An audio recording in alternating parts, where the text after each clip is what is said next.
Bueno, a continuación vamos a estudiar en estos momentos el aspecto, las características políticas y económicas que van a presentar la República Independiente a partir de 1827. Antes de hablar sobre estos puntos, quiero rectificar un punto que se nos ha pasado en la explicación del aspecto jurídico. En el caso del uti possidetis, las provincias que se reincorporan al Perú en las provincias de Tumbes y Maynas. Maynas actualmente sería Loreto. Y en el caso de la libre determinación de los pueblos, es el caso de Jaén, que actualmente es Cajamarca. Con esta pequeña rectificación de la explicación, continuemos ahora sí en el aspecto político. ¿Cuáles son las características políticas que presentó el Perú al inicio de su vida independiente? Para empezar,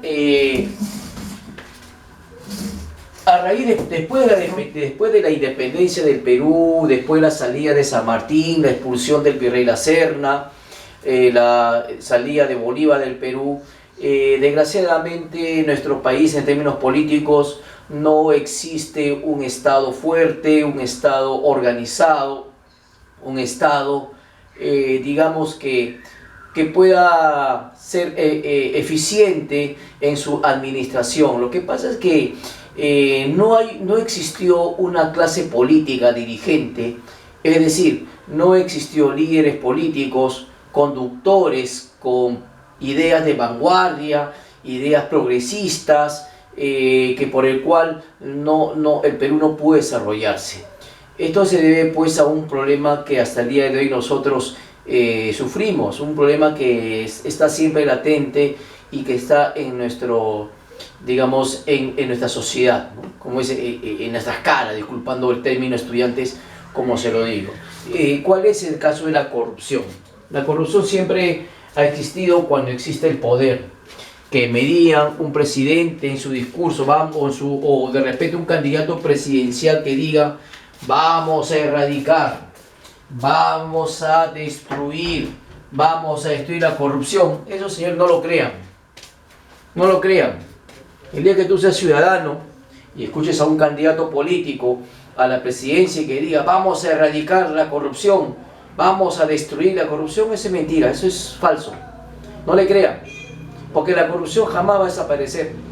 La corrupción es prácticamente la negatividad del poder. El poder corrompe, el poder destruye, el poder prácticamente lo vuelve soberbio, el poder lo vuelve un déspota, un tirano. Por eso que, desgraciadamente, cuando hablan y escuchen ustedes: vamos a erradicar la corrupción, no crean. No se destruye, porque eso está en nuestra mente. ¿Y nuestra mente dónde parte? Del cerebro. Por eso que uno de los problemas más grandes que tuvo el Perú, ¿cuál es? Es la corrupción. Y por eso que la corrupción hasta el día de hoy se ha vuelto ya un problema más visible en nosotros. Ya ustedes vean los problemas que actualmente estamos atravesando por estos escándalos políticos. Estos escándalos políticos por actos de corrupción. Por ejemplo, el caso Swing, por ejemplo. Estamos dando, por ejemplo, ahora el caso de ¿qué? El caso, por ejemplo, del ex ministro del Interior, Morán, que por el cual compró, el Ministerio del Interior compró mascarillas para policías, y muchos policías se han infectado por este COVID-19 o coronavirus, y muchos de ellos han muerto. Y no pasa nada, señores. Todo es un teatro, todo es un espectáculo, todo es un circo. Entonces yo no quiero hablar mucho de política, porque van a creer que este espacio es un punto proselitista, que soy antiaprista, antifujimista. No, simplemente todo lo que nosotros vemos las cosas en la realidad, ustedes saquen sus conclusiones. Por eso pues que estamos hablando de una inestabilidad política.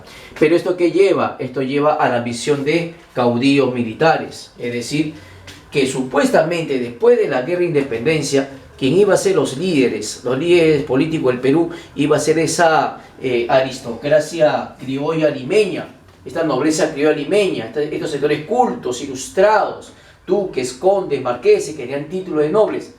Prácticamente pues ellos se fueron a España con todos sus títulos, y el poder de quién recae, el poder va a recaer en los militares, porque ellos pelearon por la libertad, por la independencia, y sintieron el derecho de ocupar los altos cargos del Estado republicano peruano. Entonces los militares van a tomar el poder, van a llenar ese vacío dejado por esa vieja o antigua nobleza criolla ilustrada, limeña o peruana. Entonces estamos hablando de la presencia de los caudillos militares, el caudillismo, estos personajes militares generales que tienen ellos carisma, que cambian a la gente y que prácticamente ellos van a proclamarse los salvadores del Perú. Y por eso que hablamos de los caudillos militares. Y también hay otro problema. Los caudillos mayormente tienen fuerza en la capital, ¿no? Principalmente en la capital. Pero las provincias tenían sus aliados. Estas provincias tenían sus generales o digamos oficiales del ejército en las provincias y que ellos van a tener el poder en la provincia. Ellos son los caciques o caciquismo político. Sin embargo, una característica que estos gobiernos a inicio de la República Independiente, después de 1827, estamos hablando de dictaduras militares, gobierno de facto, gobierno de la fuerza, gobierno que derriban un gobierno a otro gobierno por golpe de Estado. Y si hablamos de estas dictaduras militares, tenemos que hablar que en el Perú pasó por 3 militarismos. Nuestro gran historiador Jorge Basadre, el personaje del billete de 100 soles, nos dice que el Perú pasó por tres militarismos. El primer militarismo, de lo que vamos a estudiar este año, abarcó de 1827, con la salida de Bolívar, hasta 1872, con la ascensión al poder, la subida al poder del primer partido político del Perú. ¿Cuál sería el primer partido político del Perú? ¿Cómo se llamó el primer partido político del Perú? Se llamó el Partido Civil. El Partido Civil. En 1872, el Partido Civil, el primer partido político del Perú, toma el poder. ¿Con quién? Con su jefe, el doctor Manuel Pardo y Lavalle. Con él va a terminar el primer militarismo. Después de la victoria, después del triunfo de la guerra de independencia, después de la salida de Bolívar hasta 1872, encabezado por los mariscales, es un título de alto rango militar, los mariscales de Junín y Ayacucho, o sea, aquellos oficiales generales que pelearon en las guerras de la independencia. El segundo militarismo surge a raíz de la derrota. El segundo militarismo, los militares otra vez toman el control del Estado, el poder, después de la derrota de la guerra con Chile o guerra del Pacífico de 1879. Segundo militarismo, ¿quiénes son los que van a dirigir el Estado? Son los llamados los héroes de la Breña. Es decir, aquellos oficiales que pelearon o lucharon por el Perú con dignidad ante la destrucción e invasión en este caso, de las tropas chilenas. Y si hablamos de este gran oficial, este gran héroe, el más importante que más destacó, fue Andrés Avelino Cáceres, llamado el Brujo de los Andes. Por lo tanto, Cáceres y sus oficiales que tomaron el poder del Estado, el gobierno, el control del Estado peruano, republicano, ellos se le van a llamar los héroes de la Breña. Y por último, el tercer militarismo abarcó de 1930 a 1939. Esto se dio, estamos hablando del siglo pasado, siglo XX. Y se llama el tercer militarismo, aparece después de la caída, después de la crisis económica del capitalismo mundial.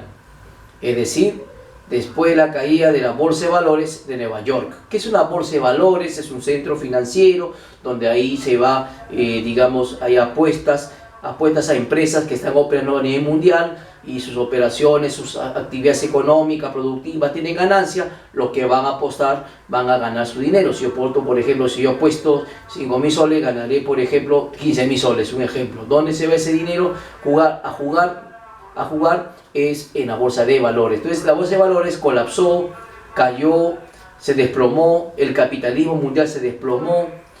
Son ya cuestiones que vamos a ver poco a poco, pero solamente te indico que esta crisis del capitalismo mundial de 1929 hizo pues que cierren fábricas, cierren bancos, mayor desempleo en los trabajadores y por lo tanto esto ocasionó huelga, protestas y muchos gobiernos de países pobres como el nuestro, subdesarrollados, países atrasados, surjan golpe de Estado. Entonces, este golpe de Estado lo van a encabezar los militares, en el caso peruano, el comandante Luis Miguel Sánchez Cerro. Luego le sucede el mariscal Benavides. Pero estos gobiernos tienen una cualidad. ¿Cuál es? Es de tendencia fascista. ¿Qué fascista? Es una ideología, pensamiento, una ideología política, económica, autoritaria, fuerte, dura, radical, que tuvo mucha influencia en aquella época. Y un ejemplo, idea fascista, por ejemplo, Mussolini, el dictador Mussolini en Italia y el dictador de Alemania, Adolfo Hitler. Bueno, pero no quiero desviarme el tema. Y hasta los tres militarismos. ¿Y por qué aparece el tercer militarismo? Por el miedo al APRA. El APRA revolucionaria, el APRA rebelde que quería cambiar el país con su líder Víctor Raúl Haya de la Torre. Sin embargo, estos caudillos militares estuvieron manejados por dos bandos, los liberales y los autoritarios o conservadores. Los liberales que plantean que se respete la Constitución y que el Congreso, o sea el Poder Legislativo, tenga mayor fuerza que el Ejecutivo, mientras que los autoritarios o conservadores, el poder recaerá solamente, que dicen ellos, el poder solamente recaerá en el presidente de la República. Ahora entremos a hablar del aspecto económico, ¿no? El aspecto económico, ¿qué dejó las guerras de la independencia en economía peruana? Destrucción total. Estamos hablando post-independencia, después de las guerras de independencia. ¿Qué deja una guerra? Destrucción total. Todos los sectores productivos, agricultura, comercio, artesanía, minería, vías de comunicación destruidas por los saqueos de las tropas realistas o las tropas patriotas. Pero quiero hacer una aclaración. Hay dos minas, centros mineros que sobrevivieron ante todo este saqueo y destrucción y de origen virreinal. ¿Quiénes son ellos? Estas minas, las minas de Huancavelica, que se extrae mercurio o azogue para purificar el mineral, y la otra mina es Cerro de Pasco, que está en cobre y plata. Pero la pregunta es, si es un país destruido, es un país prácticamente saqueado, la pregunta es, ¿y el Estado peruano de qué vive? ¿Vive de qué? De los impuestos. La estructura económica o fiscal, ¿de qué vive el Estado peruano? De impuestos. ¿Y cuáles son estos impuestos? ¿Un impuesto cuál es? Un impuesto de la contribución personal, que es el llamado tributo indígena, pero Bolívar lo restablece, San Martín lo eliminó, Bolívar lo restableció con otro nombre, ya no es tributo indígena, sino contribución personal, o bueno, lo mismo que tributo indígena. Los indígenas campesinos pagaban al Estado para que el Estado lo protegiera. Y el otro es el almojarifazgo. ¿Qué es el almojarifazgo? Es un impuesto aduanero. Y finalmente el Estado peruano, ¿de quién depende? De Inglaterra, porque Inglaterra nos prestó dinero durante las guerras de la independencia. Es decir, que el Banco de Londres nos va a prestar dinero en esa época. ¿Para qué? Para adquirir buques, rifles, balas y luchar por las guerras de la independencia. ¿Por qué Inglaterra tenía tanto interés? Porque buscaba ellos mercados para comprar materia prima. Inglaterra era un país con fábricas, país industrial. ¿Cuál es su principal industria? Textil. ¿Qué se extrae en Perú, por ejemplo? Algodón. Y es barato, el algodón peruano es barato. Lo llevan a las fábricas inglesas, lo transforman en pantalones y camisas y lo venden al mundo a sobreprecio, o sea, precio 10 veces más de lo que le costó el algodón aquí en Perú. Por eso que Inglaterra tenía intereses en la independencia, nos prestó mucho dinero, el Banco de Londres nos prestó dinero y al final quedamos endeudados. Y lo peor, no pudimos pagar. Tuvo que pasar 25 años más para poder pagar esta deuda con el capitalismo o las inversiones inglesas o británicas. Y hay dos bandos económicos que luchan por el poder económico. ¿Cuál es? Los librecambistas y los proteccionistas. Bien, jóvenes, con esto nosotros estamos ya culminando nuestra introducción a lo que corresponde a las principales características de la República del Perú. Ya las próximas sesiones estudiaremos las obras y acciones de gobierno de presidentes del Perú republicano. Bueno, no se olviden las recomendaciones del Estado, en este caso para prevenir el COVID-19, porque saben ustedes que hasta el momento no hay cura. Entonces ya la recomendación no basta poder repetir, pero tengan siempre en cuenta que tienen que tener una política de prevención. Bien, jóvenes, muchas gracias, hasta luego, bye.